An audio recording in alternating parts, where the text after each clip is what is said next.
প্রিয় শিক্ষার্থীরা, আসসালামু আলাইকুম। আশা করি সবাই ভালো আছে। আজকে চলে আসলাম আরেকটি পর্বে। এই পর্বে আলোচনা করব অধ্যায় 3 48 পৃষ্ঠার 11, 12, 13 নম্বর অঙ্ক নিয়ে। তো তোমরা শেষ পর্যন্ত ক্লাসটি দেখবে, আমি তোমাদেরকে সহজ করে বুঝিয়ে দেওয়ার চেষ্টা করবো ইনশাল্লাহ। তো চলো আমরা অঙ্কগুলো শুরু করি। তো 11 নম্বর বলছে একটি বাইসাইকেলের মূল্য 8,975 টাকা, এরূপ 425টি বাইসাইকেলের মূল্য কত? তাহলে দেখো বলছে একটি বাইসাইকেলের মূল্য। এই অধ্যায় কিন্তু গুণের অধ্যায়, সেহেতু সবই গুণ হবে, এটা তোমরা জানছো। কিন্তু তারপরও তোমাদের বুঝতে হবে যে কেন গুণ হচ্ছে, তাই না? কারণ তোমরা যখন পঞ্চম অধ্যায়ে যাবা গাণিতিক বাক্যে, তখন কিন্তু যোগ বিয়োগ গুণ ভাগ সব কিন্তু একসাথে থাকবে। তখন তোমাদের বুঝতে হবে যে আসলে এটা গুণ হবে না ভাগ হবে, যোগ না বিয়োগ। তখন কিন্তু ওখানে একটু সমস্যা হবে যদি সেটা না বুঝতে পারো। তাই তোমাদের বুঝে করতে হবে যে আসলে কেন গুণ হচ্ছে, তাই না? তো একটি সাইকেলের মূল্য বলছে, বাইসাইকেলের মূল্য 8,975 টাকা। তাহলে 425টি বাইসাইকেলের মূল্য, তাহলে একটার দাম যদি 8,975 হয়, তাহলে 425টির দাম কম হবে না বেশি হবে? বেশি হবে। এই যে বেশি হচ্ছে তার জন্য গুণ হবে, ঠিক আছে? তাহলে আমরা লিখবো এটা কীভাবে সাজিয়ে লিখবো, যে একটি বাইসাইকেলের মূল্য এত টাকা, অতএব 425টি বাইসাইকেলের মূল্য দিয়ে গুণ করে দিলে আমাদের হয়ে যাবে। তো চলো করে দিই। তাহলে লিখবো আমরা এখানে যে একটি বাইসাইকেলের মূল্য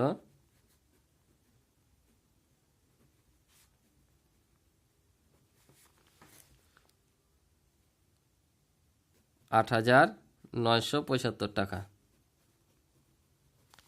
অতএব কতটি? 425টি বাইসাইকেলের মূল্য 8,975 গুণিত হচ্ছে 425।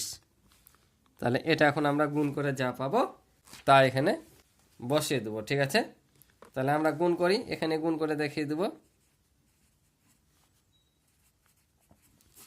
তাহলে দেখো 5 5 25 5, হাতে থাকে 2, 5 7 35, আর 2 37 7, হাতে থাকে 3, 5 9 45, আর 3 48, 8, হাতে থাকে 4, আবারও 5 8 40, আর 4 হচ্ছে 44। তাহলে একটা শূন্য নিব, কারণ আমরা যতবার এদিকে আগে আসবো একটা করে শূন্য নিব এখানে, ঠিক আছে? 5 2 10 শূন্য, হাত থেকে 1, 7 2 14, 1 15 5, হাত থেকে 1, 9 2 18, আর হাতে রেখে 19, 19 9, হাত থেকে 1, 8 2 16, আর হাতে রেখে 17। এবার 17 ঘর গুণ করছি, তাহলে দুইটা শূন্য। এবার 4 5 20, 20 শূন্য, হাত থেকে 2, 4 7 28, 2 30, 30 শূন্য, হাত থেকে 3, 4 9 36, আর 3 হচ্ছে 39, 9, হাতে থেকে 3, 4 8 32, আর 3 হচ্ছে তোমার 35। এখন যোগ করবো, তাহলে 5 7 8 5 13 3, হাত থেকে 1, 1 9 10, 4 14 4, হাত থেকে 1, 4 5 5, আর 7 হচ্ছে 12, 12 আর 9 হচ্ছে 21, 1, হাত থেকে 2, 6, আর 2 হচ্ছে 8, আর 3, অর্থাৎ 38,14,375। তাহলে আমরা এখানে লিখব 38,14,375 টাকা। অর্থাৎ একটি বাইসাইকেলের মূল্য এত টাকা হলে 425টি বাইসাইকেলের মূল্য হচ্ছে এত টাকা, ঠিক আছে? তাহলে আমরা উত্তর লিখে দিলাম যে 38,14,375। এবার দেখো 12 নম্বরটা বলছে, তোমার কাছে 250 মিটার লম্বা একটি রশি আছে, এর 17টি রশির দৈর্ঘ্য মোট কত মিটার হবে? কত বলছে, তোমার কাছে 250 মিটার লম্বা একটি রশি আছে, তাহলে 17টি রশির দৈর্ঘ্য মোট কত হবে? একটা রশির, তাহলে চিন্তা করো একটা রশির মূল্য যদি 250 হয়, তাহলে 17টি রশির দৈর্ঘ্য বেশি হবে না কম হবে? বেশি হবে না? বেশি হলে কী করবো? গুণ করব। তো চলো এটা করে ফেলি। তাহলে এখানে লিখব যে একটি রশির দৈর্ঘ্য 250 মিটার, তাহলে অতএব 17টি রশির দৈর্ঘ্য কি বেশি হবে? তাই 17 দ্বারাটা কি করব? গুণ করে দেব। তাহলে 17 দিয়ে গুণ করি, কত হবে?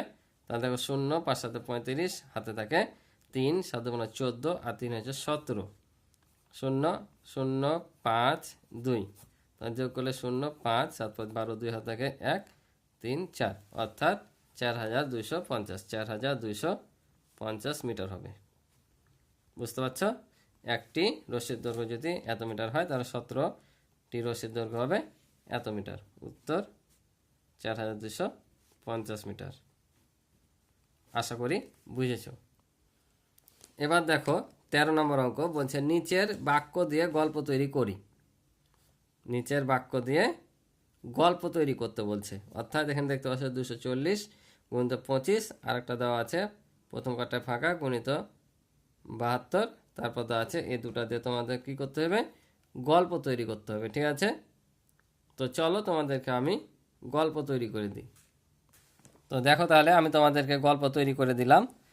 তাহলে 13 নম্বরে একে ছিল 240 গুণিত 25। তাহলে আমি গল্পটা এভাবে লিখলাম যে একটি মুরগির মূল্য 240 টাকা, এরূপ 25টি মুরগির মোট মূল্য কত হবে, অথবা এরূপ 25টি মুরগির মূল্য মোট কত টাকা হবে।